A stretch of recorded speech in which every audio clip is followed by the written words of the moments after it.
Hello and welcome to the Short Hills Association presentation of Getting to Know the Candidates. I am Jay Morielli, President of the Short Hills Association, and along with Tom Hildner, will moderate the discussion. The format will be as follows. Candidates will give a brief introduction of themselves, and that will be followed with 4 questions that have come from our members and our board. The candidates have been given the questions in advance. Today, we have the pleasure of speaking with Michael Cohen. And as a reminder, the primary election date is June 10th. There are 3 candidates running in the Democratic primary and 2 candidates running in the Republican primary. The 2 primary candidates with the most votes in their respective primaries will face off in the November election for 2 seats on the Township Committee. Mail-in ballots are now available. Early voting runs from June 3rd to June 8th. And with that, I'll turn it over to Tom Hildner.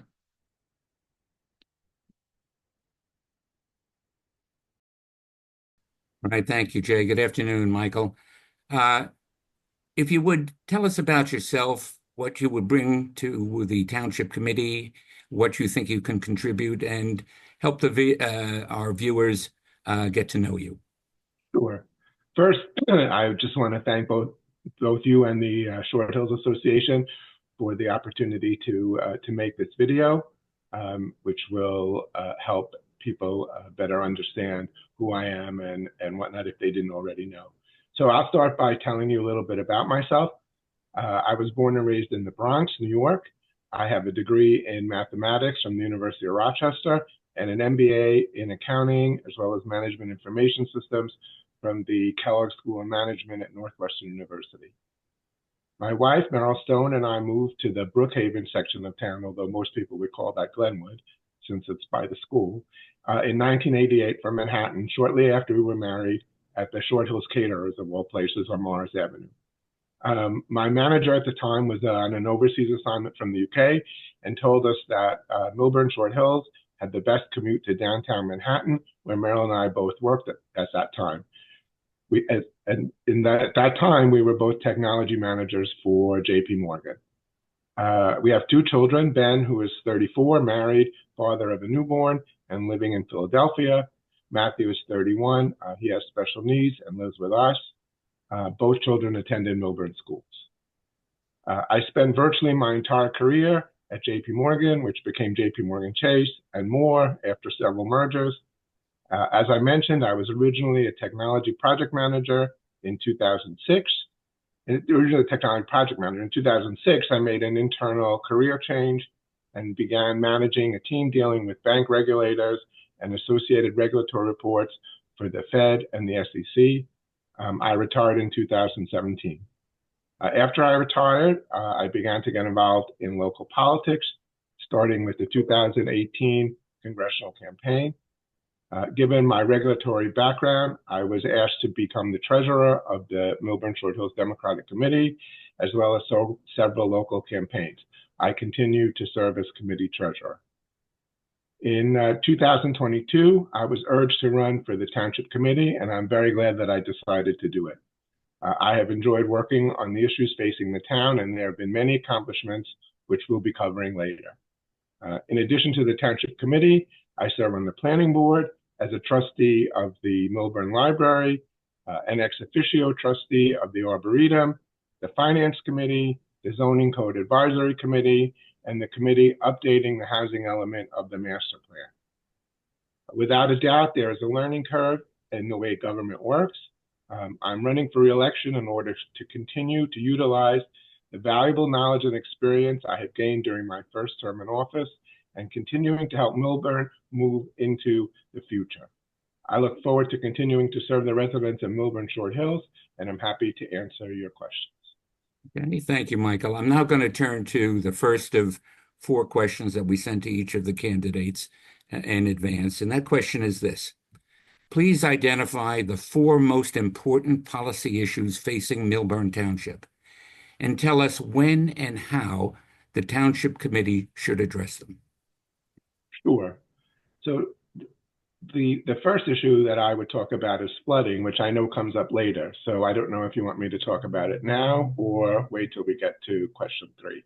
Well, that's your choice and the time you have. Okay, let's leave it there too. And then secondly, I would say another issue is public safety, which I will be covering when we talk about successes.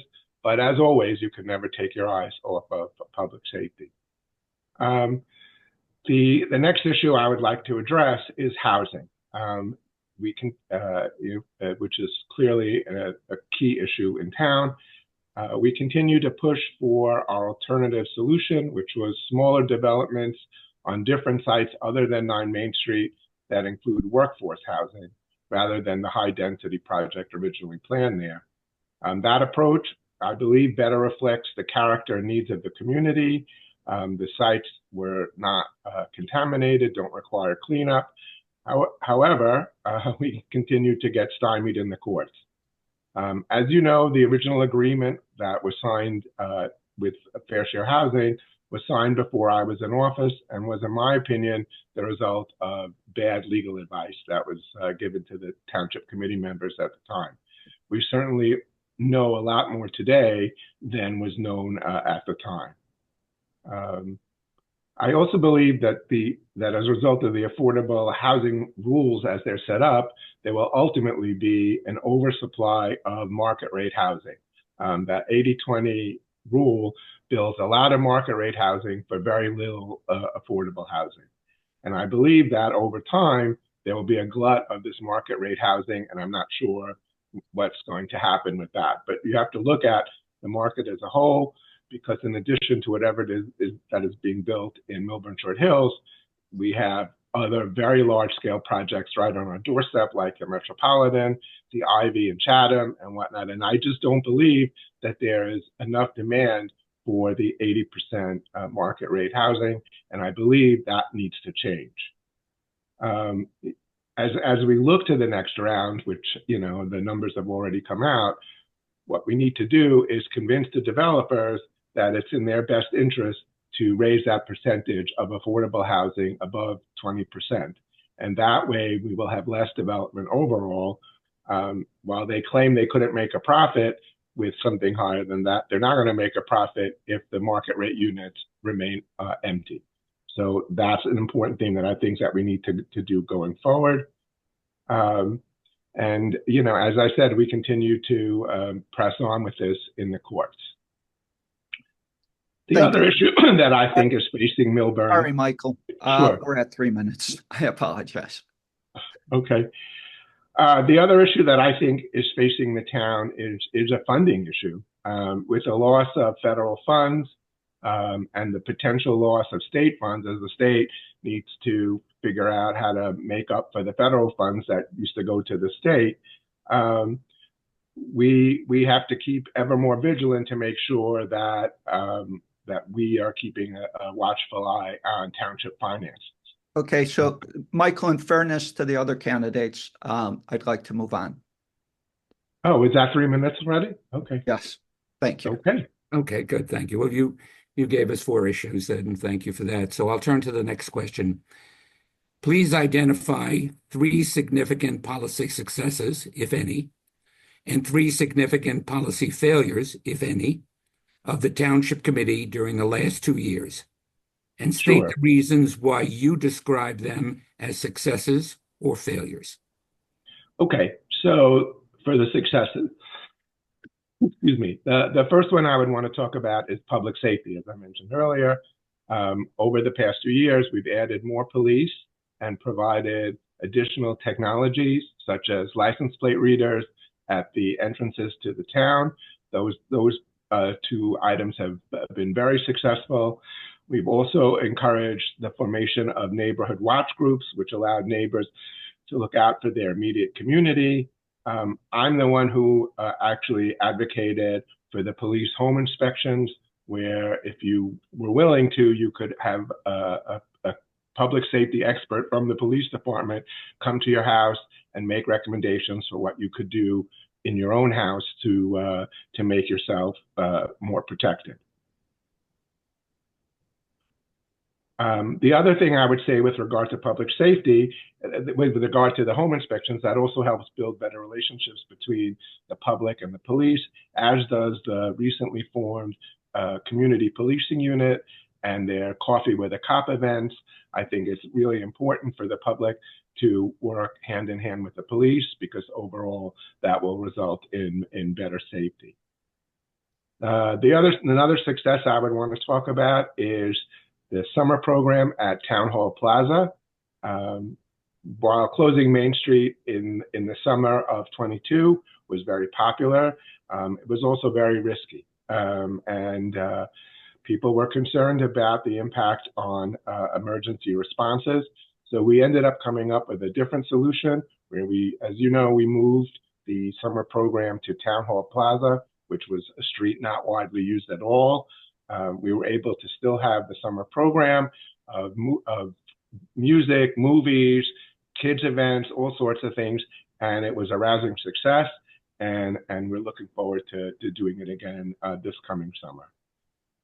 The last success that I would talk about over the past couple of years has been the improved business climate in town.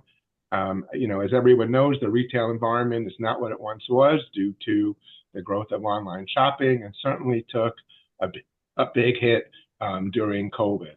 At one point, the commercial vacancy rate in town approached 20%.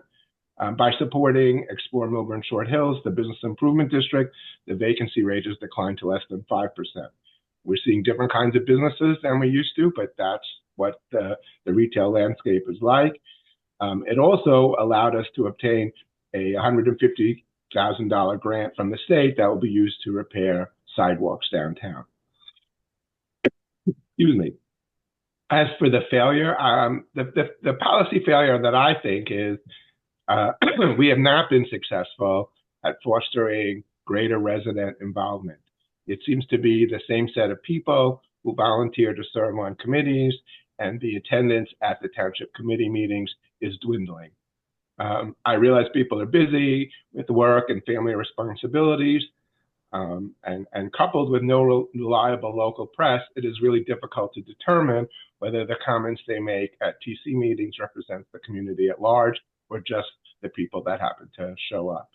What I would like to do over the next year is to encourage a wider group of people to participate, and I think that's really imperative so that we continue to make decisions that represent the community as a whole. Thank you, Michael. All right, let's turn to the third question then. Excuse me. Flooding remains one of the largest long-term challenges facing the town. The Flood Mitigation Advisory Committee has been working to identify and prioritize potential projects, to reduce the likelihood of flooding and to minimize the impact when flooding occurs. What projects, whether identified by the Flood Mitigation Advisory Committee or not, would you propose moving forward with? If you are reelected to the Township Committee, what will you do to move those projects forward? Sure. Well, there are at least 4 projects that I support continuing. One of them, the first one that should have been a done deal in the first place, were the vital improvements needed to the Gilbert Place pump station. We thought we had the federal funding for that. We were working with Congresswoman Sherrill. She had secured over $2 million of funding for that. But due to recent changes in Washington and Congress, that funding was canceled. And that's really unfortunate, because that's a really important project, and we need to figure out a way to restore that, because that project needs to be done. Another project that I support, that I've heard is just about to start shortly, is adding drainage improvements on South Mountain Road. I was just there, in fact, over the weekend, and there's no place for the water to go. It just floods the street as it comes down from Milburn Avenue. There's no sewer openings or anything. And the residents have told me that several times the town has patched the streets that get ruined after a flood, but then it just washes away. So we need to put in drainage on that street and then connect it to the sanitary to the water lines. A third project that I'm anxiously awaiting the results for is the feasibility study that's going to take a look at solving the flooding that happens at the Van Winkle Creek, which is in Glenwood. The Van Winkle Creek borders the Arboretum property, and I've actually advocated to ensure that the Arboretum is included in whatever decisions are made, since they're the immediate neighbor. I'm hoping, I know the original proposal from the Flood Mitigation Committee was to dig a giant trench covering something about 10 or 15% of the Arboretum property. I'm hoping that coming out of the feasibility study that's done by professional engineers, we'll end up with a solution that's better than that. Finally, and perhaps most importantly, is we need to continue to work on the project at the Orange Reservoir, whereby it can be drained before a proposed storm and then refilled as a way to catch the water when it comes down. The issue there is there are numerous stakeholders between the county, the city of Orange, certainly us although we don't own the property, we bear the effect, and that's a very difficult negotiation process. We've made progress along the 2 years, but we're not there yet, and that's a critical project that needs to move ahead to alleviate the flooding conditions. All right, thank you. So I'll turn now to our final and fourth question. The Charter Study Commission referendum vote will occur in the November election. Do you plan to vote for or against the referendum, and why? If the commission is formed, what do you believe its recommendation should be? If you're in favor of changing Millburn's form of government, what form of municipal government would be your preference, and why? For example, do you prefer a form of government in which the mayor is elected directly by the voters, or one in which the mayor, as we have now, is chosen by the township committee members? Do you prefer partisan or nonpartisan elections? Okay. Well, as you probably know, I voted against this when it came to the Township Committee. And while this is intended to be a study with no preordained outcomes, that's really how it was described during public comment by supporters other than Mr. Morreale. People refer to it as the nonpartisan referendum, which is not what it is intended to be. And so my choice when I vote for the commissioners will be people who are willing to walk into this study, do the necessary research, and keep an open mind as to what kind of government Millburn should have, be that the one we currently have or something different. So therefore, I don't think I should be making any recommendations, because I wouldn't want to bias that ahead of the research. However, I will answer the two specific points that you mentioned. Firstly, in general, I would support direct election of the mayor, but that also opens up a whole set of alternatives. So from what I know, in some towns, the mayor, while directly elected, is not a voting member of the township committee. Sometimes they only vote in the case of a tie. Those are things that would need to be addressed. And along that line, this year with our present government, I'm the one who pushed to eliminate, where possible, the situations where appointments to the committees were made directly by the mayor, and change those to be appointed by the committee as a whole. We were prevented in certain cases by state statute. If it was up to me, all of the appointments to the various committees would be by the committees as a whole.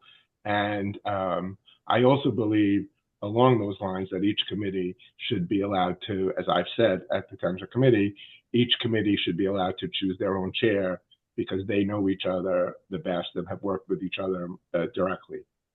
As for nonpartisan elections, I honestly don't believe that this will result in any significant change to what we have today. usually it's the Board of Education that's held up as an example of being nonpartisan. But I could tell you that the members of the Board of Education, people know it's a small town. People know what party they belong to, and in fact, two people who used to be on the Board of Education have or will be running for township committee under a party label, and it was no surprise which party label that was. So I think that the parties are not going to go away. I think if we don't put the party label on the ballot, the parties will still figure out who it is that they support. They come with a group of people willing to donate, willing to campaign, and that's not going to change. So I think that having nonpartisan elections is just something to take the party label off the ballot when the voter goes to the polling place. Thank you. And frankly, are we done? Okay. Yeah, that's 3 minutes. I have one more sentence. I have one more sentence. Go ahead, wrap up.